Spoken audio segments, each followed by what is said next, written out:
Halo, kembali lagi di Arvino Vlog.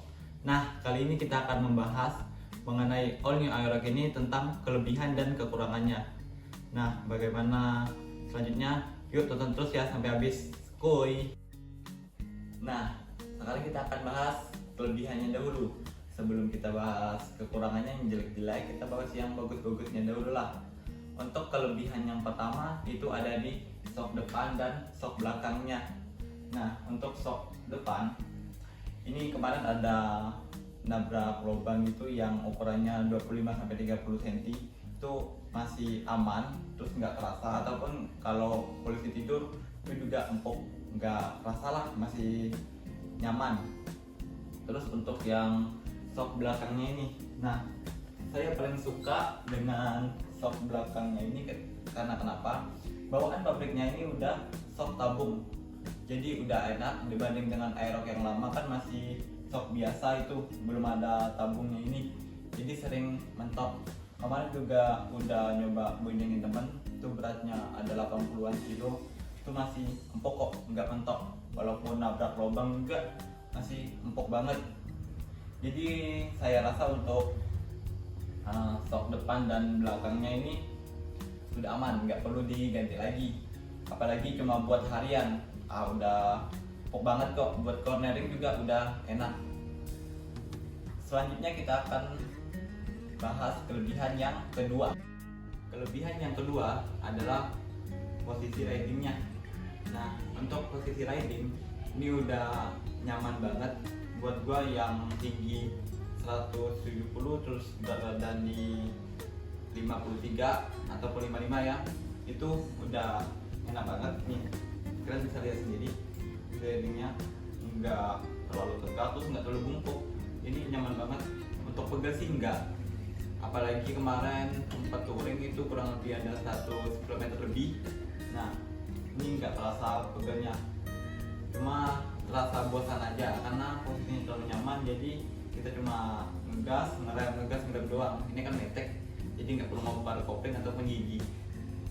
Saya rasa untuk posisi riding buat kalian teman-teman di perkotaan ataupun di daerah pedesaan ataupun tempat sepi lah ataupun rame, tetap aja kok masih enak buat dipakai harian maupun buat dipakai race.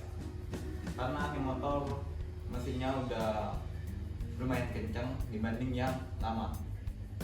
Oke, kita lanjut ke kelebihan yang ketiga.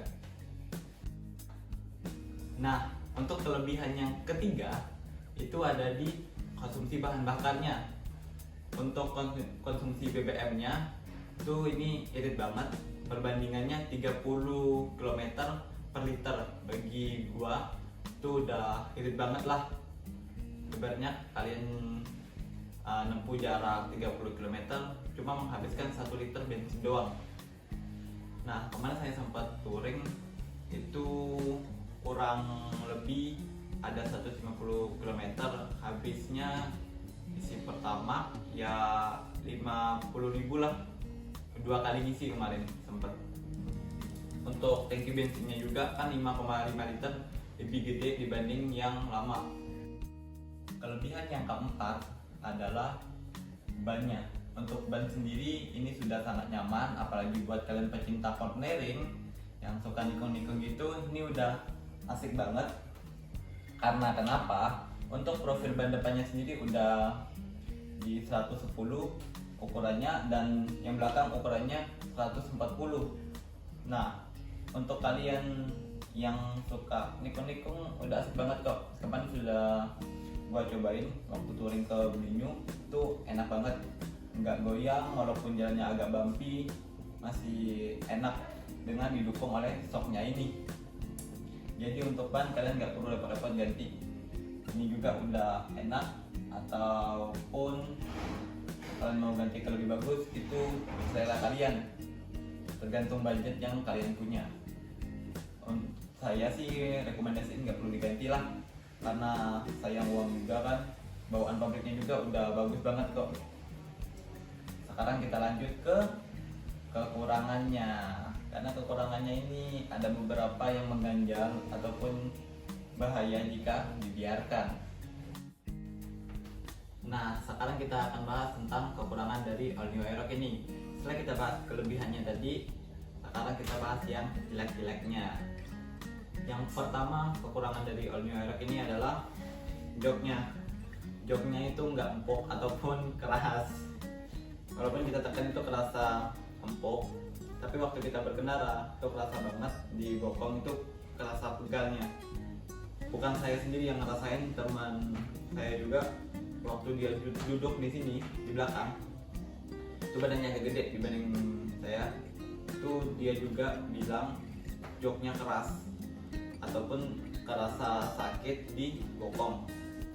Ataupun waktu kemarin gua touring itu kan jaraknya tuh jauh, nah itu kerasa banget joknya ini kurang empuk. Mungkin kalau yang suka variasi bisa ditambahin lebih tebal untuk busa joknya ini. Tapi untuk daerah perkotaan udah enak banget kok, ataupun jarak-jarak dekat pakai harian enak lah. Kalau jarak jauh ataupun touring itu baru kerasa. Untuk yang kedua, ini simple tapi mengganggu. Kekurangannya adalah lampu sennya yang masih bolam, belum LED. Terus spakbornya yang bongsor kayak gini, terlalu gede. Nah, untuk lampu sennya baik depan maupun belakang itu masih bolam ya, belum LED. Padahal untuk fiturnya udah mantep, lampu-lampunya depan belakang udah full LED, tapi kenapa bolam masih ada di sennya? Nah, untuk yang belakang solusinya bisa diganti dengan beberapa brand seperti Lextech, itu kan ada ngeluarin lampu LED untuk sen belakang yang universal. Untuk yang depan kalian bisa ganti ke bohlam yang berwarna, mungkin ada merah ataupun biru, itu terserah kalian, ataupun mau diganti dengan LED juga bisa. Untuk yang belakangnya sendiri ini kan bongsor, jelek banget kelihatannya, kurang sporty, bisa diganti dengan LTT custom. Saya juga udah pesan yang LTT custom, itu paling segini tingginya, pendek terus kecil, nggak segede ini, jadi kelihatannya lebih sporty dibanding dengan spakbor yang boxer kayak gini, terlalu gede lah, kurang enak dipandang. Nah, untuk kekurangan yang ketiga adalah pengereman rem belakang. Itu sama sekali tidak pakem ataupun kurang gigit remnya. Karena kenapa? Rem belakang di sini masih rem tromol, belum rem disc kayak yang depan.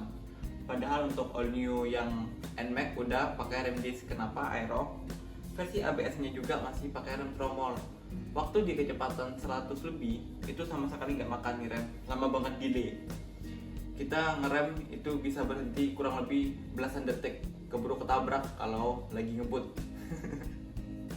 Sumpah ini rem salah satu alat safety yang perlu kita gunakan saat berkendara. Ini sama sekali nggak berguna, lebih berguna rem depan. Maka dari itu kemarin waktu gua touring, ini jarang banget kepake rem belakangnya. Walaupun kepake itu kurang membantu lah. Tapi kalau waktu kita di perkotaan ataupun lagi jalan santai, kecepatannya di bawah 80 itu udah oke. Tapi untuk lagi ngebut itu sama sekali nggak berguna nih rem belakang, serius. Maka dari itu gue nyaranin banget untuk ganti ke rem disc ataupun ya custom velg. Bisa juga solusinya ganti velg ke yang ada dudukan untuk disc brake-nya. Nah, mungkin itu aja sih kekurangan dan kelebihan dari All New Aerox ini. Untuk yang lainnya udah bagus, untuk desain tergantung selera kalian. Untuk fitur udah oke banget, nggak perlu dikomentarin. Nah, semuanya tergantung ke kalian gimana. Silahkan komentar di bawah tanggapan kalian tentang All New Aerox ini, ataupun kalian mau menambahkan tentang kelebihan dan kekurangannya, silakan. Channel Alvino Vlog terbuka buat kalian. Oke guys, sekarang udah di penghujung pembahasan kita. Kalian jangan lupa ya untuk like, comment, share, dan subscribe. See you the next video guys. Thank you, bye bye.